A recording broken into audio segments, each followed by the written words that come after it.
Welcome back to the channel. Let's explore together. Today we're checking out When You Bring Up Diet to Your Doctor by Andrew ROUSSO.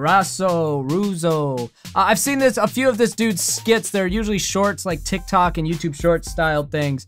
I've seen a few of them and they are great. His everything bagel short is everything if you haven't seen it. But let's see what When You Bring Up Diet to Your Doctor is about. Now, when I've brought up diet to my doctor, it's in the context of they're like trying to prescribe me 17 different medicines. And I'm like, if I adjusted my diet this way, wouldn't that accomplish the same thing? And they're like, I guess, but then you wouldn't be on 17 prescriptions and I wouldn't be taking a gross cut of it through under the table deals of pharma. That's what my doctors sound like, by the way. And they're the best in the state. So yeah, that's my my baseline, but this is a joke premise that could go a million different ways. Probably won't go that direction, but I'm curious to see what direction When You Bring Up Diet to Your Doctor goes.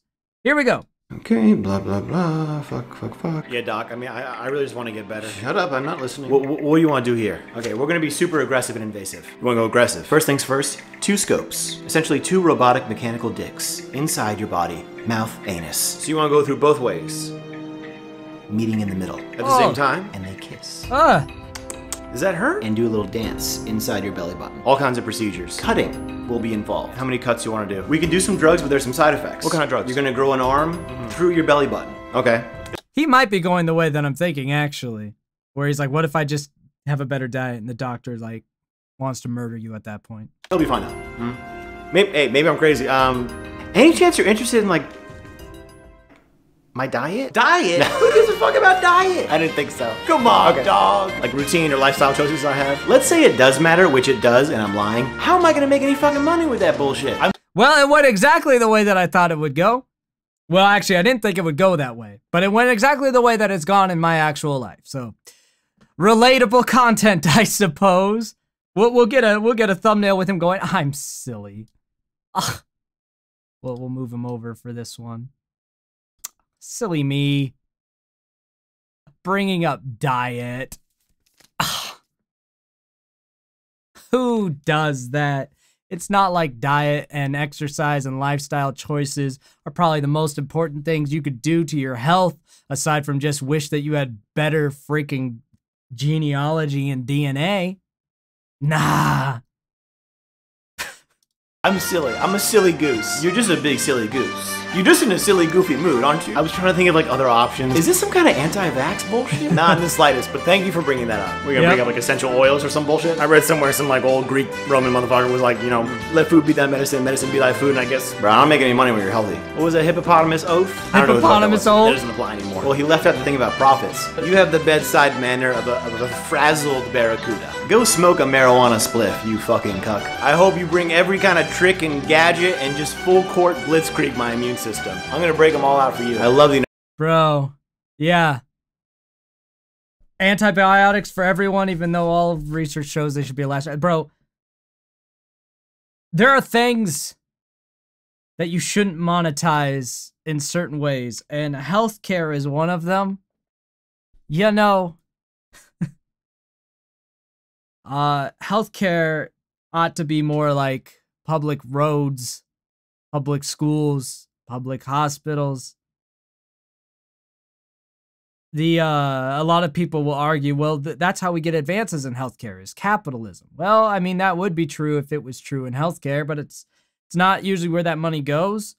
The inflated cost of healthcare does not help fund medical breakthroughs. The regular cost of healthcare does.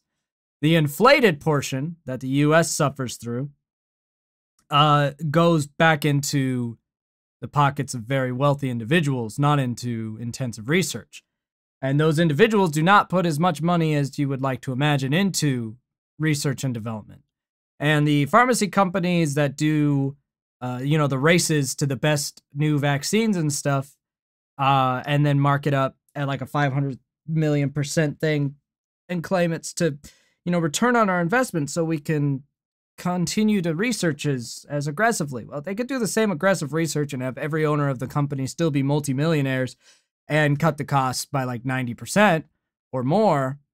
But they are not satisfied with multimillionaire company owners. They want tens of millions and hundreds of millions and billionaire owners. And so that's where they say that the profit gap must be filled. But enough of this, enough of me getting framed as a socialist by my conservative viewers.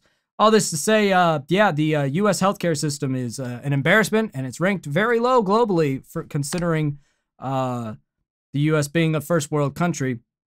And all those advancements, thanks to money, certainly haven't helped our health, since our mortality rate and infant mortality rate are abysmal compared to the rest of the civilized modern world.